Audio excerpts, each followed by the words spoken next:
Well, folks, here we are today over Brisbane. We're going to head down. We've got to skedaddle because we've got to get down into northern New South Wales. We're going to have a quick look at the Brewirra fish traps on the Barwon River in New South Wales.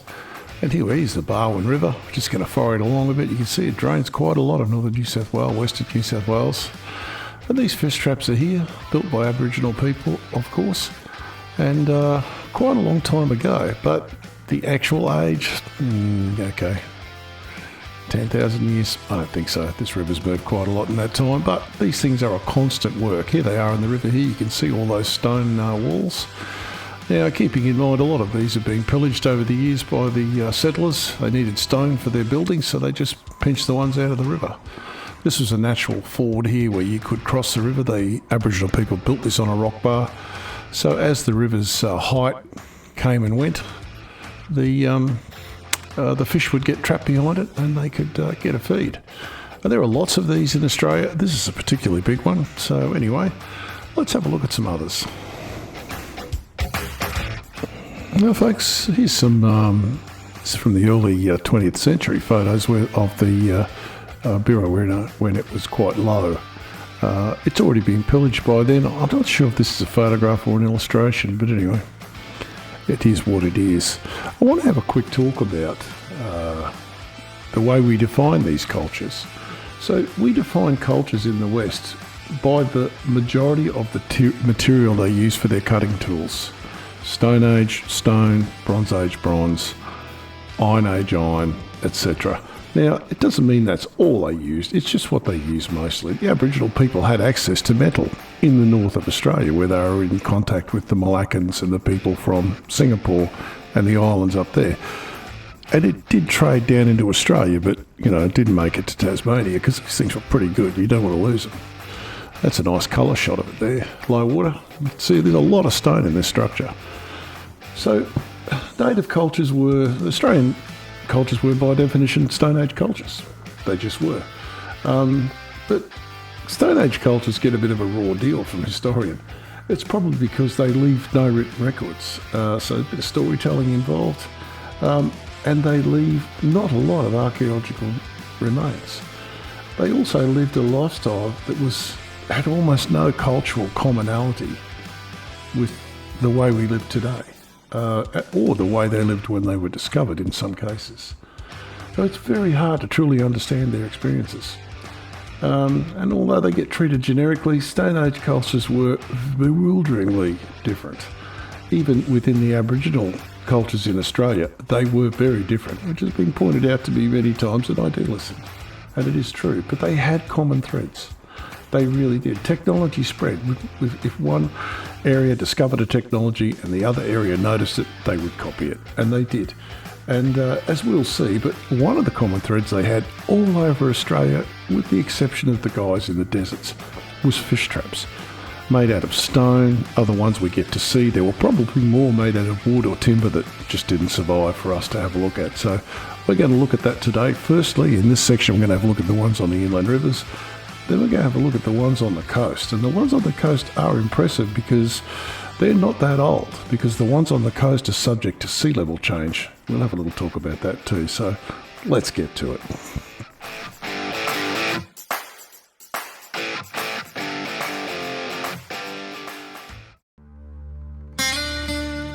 My name's Johnny Lovett and I'm a Gwynneth Jamara Bowendick man. Born in this country, lived all of my life around here. People seem to think that Aboriginals were nomadic, and it was a long time before people realised that we had song, dance, language, law, spiritualism, religion, and we had technology. We're sitting in an area where there is fish traps and stone houses, and some of the stone houses and fish traps go back to 3,000 years before the pyramids were built. So this place is in Victoria, and this is the source of all the lava that was built on. Mount Eccles, you see a quarry on the side of it there. It's obviously a vent that a well just opened up. Lake Surprise is now in the vent, and that lava flow, there's actually lava tubes down here. This is a place worth visiting. And this is the complex the Aboriginal people dug. They dug those channels in lava. And we'll have a guy come along in a bit to show you how they did it. To trap eels.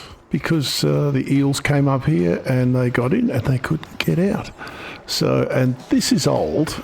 Is it older than the pyramids? I wouldn't say. They found carbon dating there, 1500, 1800 years old. It could be. Have a listen to this bloke. The way that the mob built the channels, they'd cut into the bedrock, they'd light up a fire, they'd move all the loose rock out, they'd light up a fire, heat up the bedrock and get other rock and smash it down and chip away at it. So you can see all alongside of this channel here, there's all chipped rock all on the side that they've used to build up the wall here. Usually they'll place a basket in the middle that's about 12 feet long. It'll run past the wall, the eels will feed through the basket when there's water in here, and they'd come in and then they'd realise that they're stuck in the pen. And when they try to get out, they'll head back towards the wall, but they won't find the exit of the basket. Well, it's an unusual site. This is the site of an Aboriginal roundhouse made out of stone. This Budj Bim site is pretty unique because of the lava there. There's a lot of it. That wall in the front looks a bit modern to me. It's obviously been maintained. But the channel was dug over quite a long time, so the use of stone is not unusual, but this to this extent is just huge.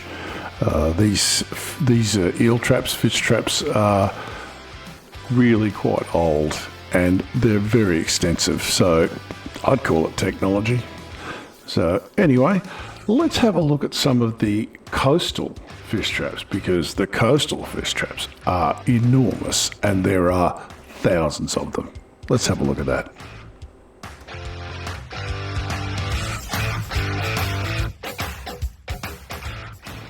Well, I know you've seen a bit of this before. This is 100 kilometres up, Kármán line. Technically you're in space here.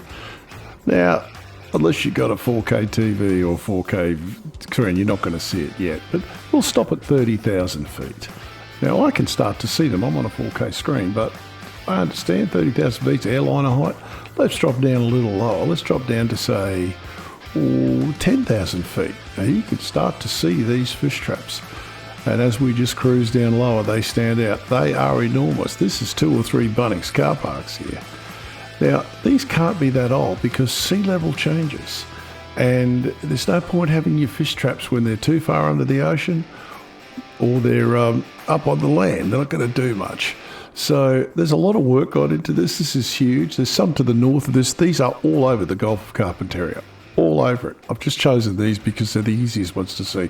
Unfortunately, these satellite photos have to be taken at low tide or you can't see the fish traps. But they're all over Suez. This is Suez Island. They're all over Suez Island. They're all over all the islands up there. Now let's have a little look at some sea level stuff first. So here we are. We've got a graph going back in time to about the time when Jesus Christ was born. Now, all you climate change deniers, you might want to look away now. So as you can see, the world sea levels have gone up and down. They just do. But as you can see, since the Industrial Revolution, there's been quite a trend in the upward direction. And you're talking 0.2 of a metre. Well, 0.2 of a metre is only 200 millimetres. Well, yeah, look at the trend of that graph. And of course, over 1,000 years or so, that's going to affect your fish traps. But these Aboriginal people didn't work in thousands of years. They worked in many thousands of years. So over the last 5,000 or 6,000 years, that sea level with the ice ages, etc., it's gone up and down by 50 to 100 metres. So there will be some of these fish traps out in the ocean, and there'll be some of them probably up on the land that will be knocked down by now. So let's have a look at the extent of these, because they're everywhere.